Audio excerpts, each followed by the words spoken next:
Emotional burnout in motherhood, 5 warning signs you can't ignore. So I know if you are like me, motherhood is a really important part of our life and a role we take really seriously. And if you ever found yourself, I know I have, just feeling at times like maybe you want to retreat or you feel irritated about age-appropriate behavior and then you feel guilty for having that emotion. So I think this is super important to talk about because at the end of the day, I think we all want to feel really good about the way we showed up emotionally for our kids. And as a complex trauma therapist, I really understand that has a lasting impact, that has a legacy, because our kids' emotional nervous system regulation, they co-regulate with us. So it's super important. Our emotional regulation is super important for them and for the generations that go beyond them. So let's talk about this. So here are 5 signs of burnout that you do not want to overlook or ignore or normalize,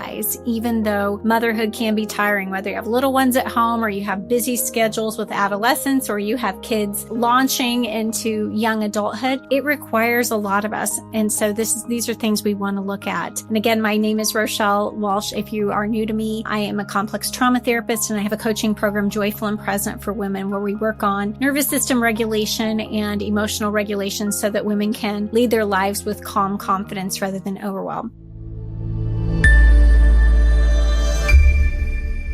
So the first, one of the symptoms, and these aren't in any particular order, but emotional numbness. This is really a sign of burnout that we don't want to miss, because what happens is when we run in overdrive for too long with chronic stress, what happens is that our system begins to mute emotions. It's similar to a freeze response where we start to kind of shut down just to again, give ourselves a little bit of distance from the heightened emotional state of the fight or flight. But what happens is when we get emotionally numbed out, it's not only that we don't feel the same level of maybe irritation or heightened reactivity to things that are going on, the arguments or the busyness of the schedule, but it also mutes our emotions towards things like joy. It also makes us less likely to be able to respond in an attuned way with our kids when we are numbed out,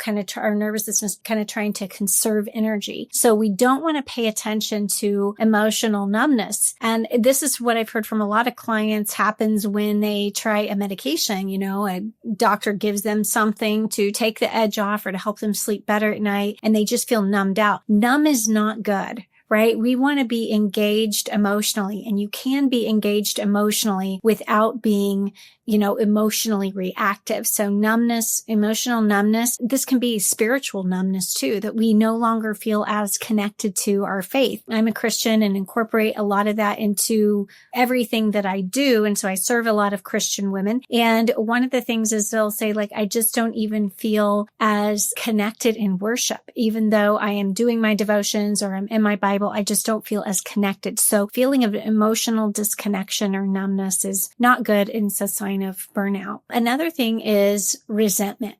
So a lot of times what this indicates is that there is a heightened fawn response. So we've heard of fight, flight, freeze, and then there's fawn as a stress response. So with the fawn response, the person has learned somewhere in their nervous system training early on before they remember to equate safety with self-sacrifice. So this can look like, not having appropriate boundaries, not being able to allow self-care. And so as they self-abandon in serving everyone, maybe their child, maybe their spouse, maybe at their job, in their community or church, they begin to feel resentful. They not only become, heightened inside in terms of their stress response, but their irritation, because these needs and the inability to express their needs or to have self-care without feeling selfish. We're not talking about indulgence. We're talking about just good regulation and healthy self-care. And because they can't allow themselves that, and they think that to be a good mom or a good wife or a good Christian or a, responsible employee, that it's not okay to set boundaries, and they just almost habitually deny their own self-care. So we know scripturally we're told to love others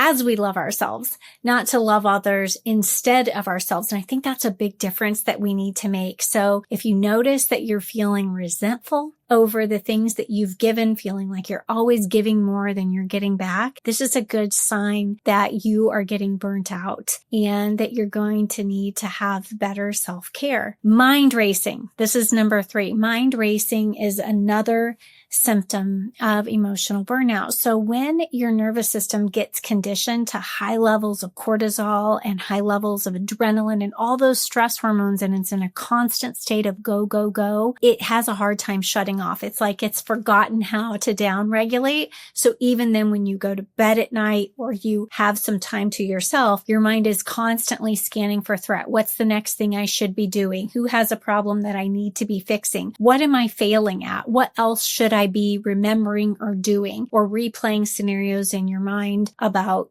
situations that have happened, worrying about kids. So mind racing and rumination is a real sign of burnout, because when your mind is in those high beta waves and it's constantly scanning for threat, you can't rest or relax even when you have a moment to. And this is super important to have a rhythm. Of course, we have busy schedules and of course there are things we need to do, but we have to have a natural rhythm of being able to rest so that we can come back refreshed and restored and really present. So if you notice a lot of mind racing, unable to shut your mind off, sleep disturbances, those kinds of things, brain fog, that's another sign that you are in emotional burnout. And just to kind of clarify too, burnout isn't just like this is a busy season. These were a stressful couple weeks, while the child was sick or while the kid had finals or over the holidays. When we look at burnout, this is something that's been going on for a long time, and our system first habituated to stress. And now that stress is accumulated, it's become a fixed pattern and it's becoming really exhausting. Okay. So another pattern is being very emotionally reactive. Okay. So when we are emotionally reactive, this is not the same as being emotionally engaged. Emotional reactivity means that we're having an exaggerated response to something that on another day or in another season might have been relatively small. So this might look like we end up crying more easily. It might end up that we're irritable and yelling or snapping, or just inside we feel a strong reaction to something that when we would look at it from our rational brain would look not something that would measure that level of response. So when we are really heightened inside and we're getting to burnout, we're going to get a lot of emotional reactivity, snapping, responding in ways. And what this does, and it heightens the hypervigilance of the other people in the home, other children, our husband, because when we are in that state of reactiveness, other people might end up kind of feeling like they're walking on eggshells around us. As a complex trauma therapist for many years, we always ask, of course, about the family of origin and, what was the dynamic in the home. And the first thing people will tell you is that they remember how it felt. Mom was always blah, blah, blah, whatever that is, right? And that doesn't, of course, we're not defined by our worst moments, thank goodness.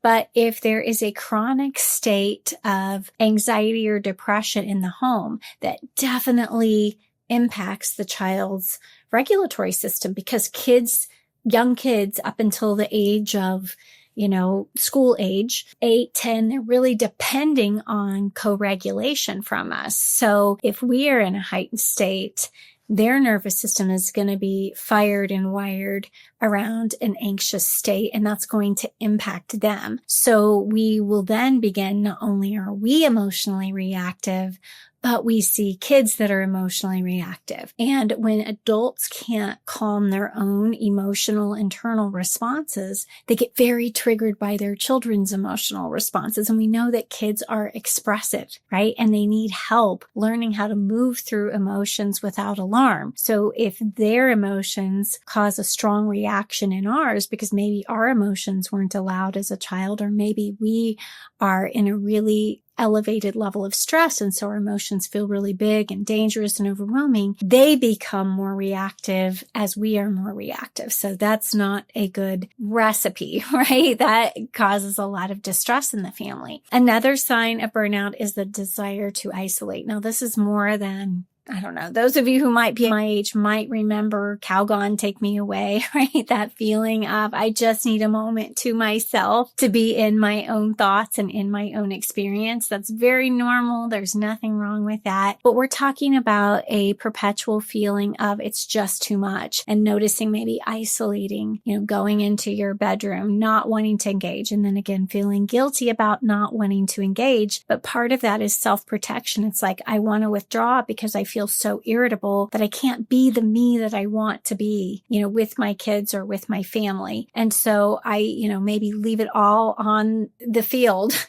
per se, like at work. But when I get home, I just want to withdraw into the bedroom. And, when really the wiser part of me wants to be engaging with my family, or having a game night, or just, reading books with the kids, or just enjoying family dinner. Or maybe we are home with the kids all day and it gets to be too much. But rather than just like, okay, let's take a healthy break because everybody needs some silence built into their day, we find ourselves wanting to it kind of goes along with that emotional disconnection, but this is kind of a withdrawal of your physical presence. So when we tend to isolate, again, that's not good because it's a shutting down. And this is not the kind of isolation that is healthy self-care. This is a disconnection and a withdrawal from engagement. And that can cause feelings of abandonment with our children, and also just make it difficult to say, rather than working through the stress and regulation, that the only way I can regulate is to withdraw, which isn't healthy, because we really can't do that in life, right? We have to know how to have healthy self-care in terms of setting boundaries around stimulation. But if we require on complete withdrawal in order to be regulated, we're going to have a hard time moving through the various stages of life while engaged with our family. So these are the 5 warning signs of emotional burnout. And again, not only is it really important for your health to understand this, because stress is the number 1 predictor of premature death and disease. And stress that's not worked through and not minimized it's an inflammatory process, then is held in the body, in our actual cells. And so it becomes very dangerous to our health. It causes fatigue. It causes fracture in relationships. And the good news is that we can change this. So even if you grew up and you said, well, I come by it naturally because everyone in my family was stressed out, or there was a lot of trauma in my background, we get a new set of neurons every day, and we can definitely repattern this. But what we need to do is practice something new, because old patterns die hard, right? They're wired into our nervous system, and they're our go-to in responding to the emotional demands on being a parent. So what I would really encourage is to, 1, work on those beliefs that tell you that it's selfish, right? Self-care is good stewardship of what God gave us responsibility over, which is our mind, our body, and our spirit. And you are the only one that can do that for yourself. I'm the only one that can do that for myself. And as a mother, anything you do for yourself impacts the emotional health of your children. So oftentimes we want to fix problems that are out there because we feel like, well, we can just push through and it's okay, I can handle it. But by doing that, what we do is actually make things harder, because when you're operating from a state of burnout or chronic stress, you just can't be your healthiest self physically, emotionally, or relationally. So taking care of the things that God gave you to steward is your number 1 responsibility in being a responsible parent and caregiver of other people. So I hope this is helpful. If you like this information, subscribe for more. I'd love to see you on my other platforms. And I do have a 90-day program, Joyful and Present, where we help transform women's nervous system and emotional health so that they can be calm and confident rather than overwhelmed.